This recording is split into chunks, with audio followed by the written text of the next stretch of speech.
What's up everybody, John from Old Reading Farm here. Thanks for joining us.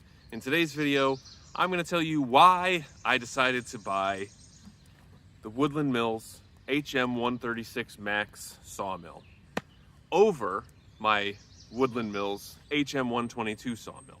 So, for those of you who don't know, we bought the Woodland Mills HM122 sawmill about 2 years ago, or a little more than 2 years ago actually, because one of the big projects that we had on the farm was building fencing. And looking at the cost of lumber, especially back then, if you guys remember what lumber prices were like in 2020, 2021, and 2022, even still today, they really haven't gone. I remember the days when a 2x4 used to cost $2.20. Now I think they're still up to like $5-6. So lumber costs like twice what it used to, which is crazy.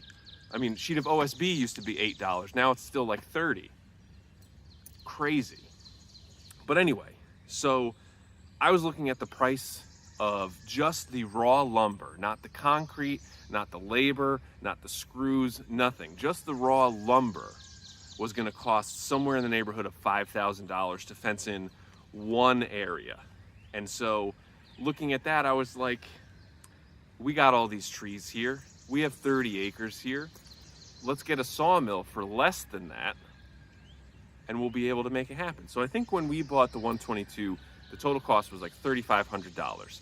Now, we also got the track extension along with it so that we can mill logs up to 16 feet. Now, I didn't have a plan on milling logs necessarily that long, but we wanted to make sure that we can mill 12-foot long logs, and so you need that extension to be able to cut that long. So we got the HM122 and the track extension, and I also got a couple other little accessories, but other than that, it was really bare bones. I got the upgraded motor. I think it was 9 horsepower, maybe 9.5. I think the other option was like 7 or 7.5, but I was like, you might as well get the biggest one you can. It was only a couple $100 more. More horsepower is more better. But anyway, so it was inexpensive, especially, I think the only sawmill out there in that size range was the Harbor Freight sawmill, which, no, just no. I will buy a Harbor Freight die grinder. I have one.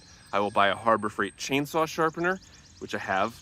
I will buy plenty of stuff from Harbor Freight. Love Harbor Freight, but I will not buy a Harbor Freight sawmill. So anyway, I had seen a lot of videos from this channel, Sawing with Sandy. This guy he's up in like the Canadian wilderness, and he did a ton on the Woodland Mills sawmills. And so I was like, this company looks good. Let's do it. So pulled the trigger on that, got it all set up. So one of the things about the HM122 is that it is the smallest sawmill that Woodland Mills offered at the time, and actually still. And it's also one of the smallest sawmills that you can actually kind of get. So they call it the 122 because you can mill a 22-inch diameter log. And now, while you can mill a 22-inch log, you cannot mill a 22-inch wide board.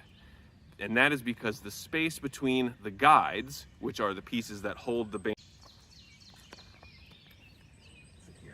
Go back a little more, buddy. So now I had to convince my wife that we should get a bigger sawmill. And I did, obviously, it's here. But my reasoning was, this is not just an incremental increase in size. This is an exponential increase in size. Not quite exponential, but it is more than double the cut width of the other sawmill. It's also, I think, more than double the horsepower. This has, a standalone like 20 horsepower engine on it, so it's pretty serious.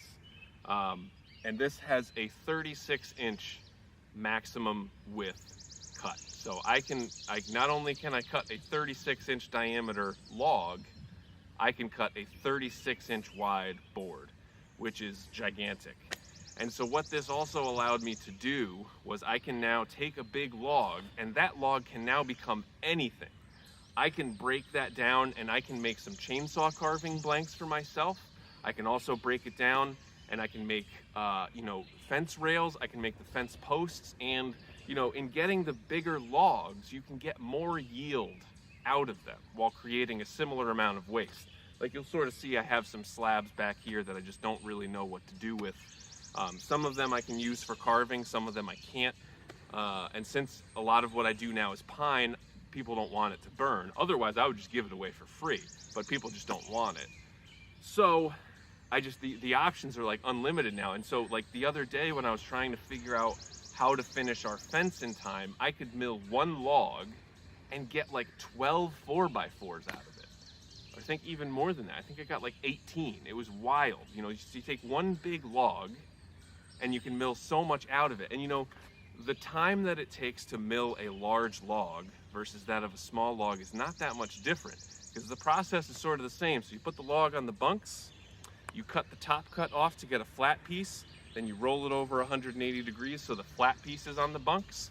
You again cut the top part off so you get flat there, roll it 90 degrees so you have it, the two flat parts are going this way, and you cut one more flat piece, roll it over, cut one more flat piece. So those first 4 cuts you have to make on every single log regardless.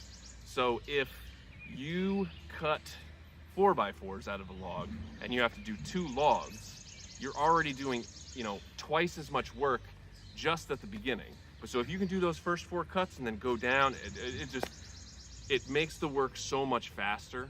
And honestly, I use them for chainsaw carving too, where if I have a big log, but you know, one of my most popular products for chainsaw carving is mushrooms, and they're like this big, you know, I think they're 14 to 20 inches tall, and they're like 8 to 10 inches diameter. I can take a big log, cut it, and make a couple cuts, and then I have like 25 mushroom blanks. So that's really important for me too. So, you know, I think the most important thing was that this was not just a little bit bigger. This was a lot of bit bigger. You know, and that's one of the reasons why it sort of made sense, because it's not just like a small jump, it's a big jump. And especially I keep getting these big logs, and it's a lot. The other good thing is you can always cut smaller logs. So there's anything that I could previously cut on the 122, I can still cut on the 136. And while this was a much bigger monster to put together, man, this took a while, and it was pretty frustrating, but it was super cold here, which made it just that much more fun. It also snowed right in the middle of it, so I didn't have a great time putting it together. And listen, I was concerned because I've always said, like, you never buy the first model year of a car because they haven't worked out the kinks yet.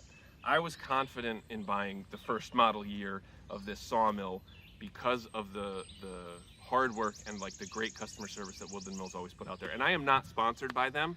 I would love to be. If you guys want me to be an ambassador, I would love to. Like, seriously, like, these guys have the best customer service you could ever ask for. They're in Canada, so they're not an American company, they're a Canadian company, but they always answer the phone, they answer emails, there's real people on the other line, and they are really dedicated to helping you do this work. You know, their customer base is not, you know, big commercial enterprises. Their customer base is people like me, people who own farms, people who are really DIY, who want to do it themselves. And that's why, you know, I think they sort of rely on people who have that mentality, who are going to do things themselves, to offer products at, you know, great prices. Because, I mean, one of the other things about this thing was sawmills in this size range from other companies were 2 to 3 times the cost.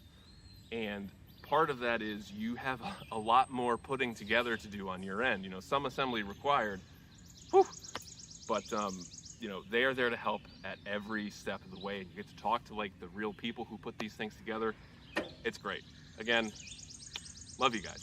So anyway, so that's gonna do it. I think I'll probably end with some footage of me milling some logs, and let's see how it goes. And anyway, thank you guys for watching this video. I'll see you next time.